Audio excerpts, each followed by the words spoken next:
முழுமதியவளது முகமாகும், மல்லிகையவளது மனமாகும், மின்னல்கள் அவளது விழியாகும், மௌனங்கள் அவளது மொழியாகும்.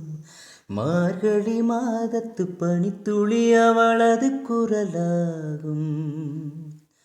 மகரந்த காட்டின் மான் குட்டி அவளது நடையாகும். அவளை ஒரு நாள் நான் பார்த்தேன், இதயம் கொடு என வரம் கேட்டேன். அதை கொடுத்தாள், உடனே எடுத்தே சென்று விட்டாள். ஹோ முழுமதி அவளது முகமாகும், மல்லிகை அவளது மனமாகும், மார்கழி மாதத்து பனித்துளி அவளது குரலாகும். மகரந்த காட்டின் மான் குட்டி அவளது நடையாகும். கால் தடமே பதியாத கடல் தீவு அவள்தானே, அதன் வாசனை மணலில் பூச்செடியாக நினைத்தேன். கேட்டதுமே மறக்காத மெல்லிசையும் அவள்தானே, அதன் பல்லவி சரணம் புரிந்து மௌனத்தில் நின்றேன். ஒரு கரையாக அவள் இருக்க, மறுகரையாக நான் இருக்க, இடையில் தனிமை தழும்புதே நதியாய். காணல் நீரில் மீன் பிடிக்க கைகள் நினைத்தால் முடிந்திடுமா?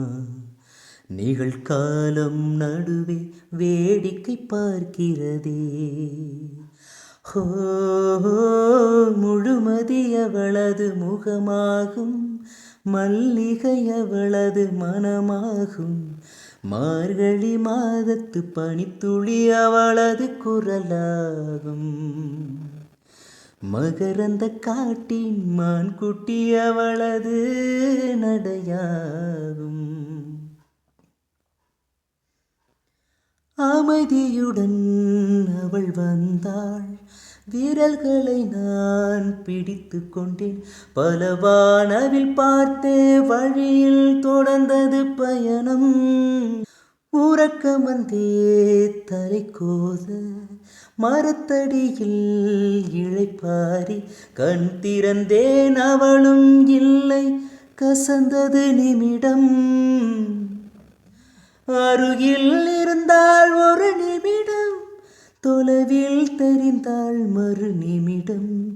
கண்களில் மறையும் பொய்மான் போல் ஓடுகிறாள்.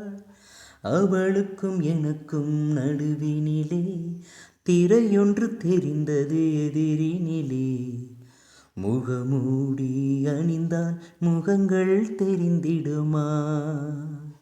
ஹோ முழுமதி அவளது முகமாகும், மல்லிகை அவளது மனமாகும், மார்கழி மாதத்து பனித்துளி அவளது குரலாகும். மகரந்த காட்டின் மான் குட்டி அவளது நடையாகும்.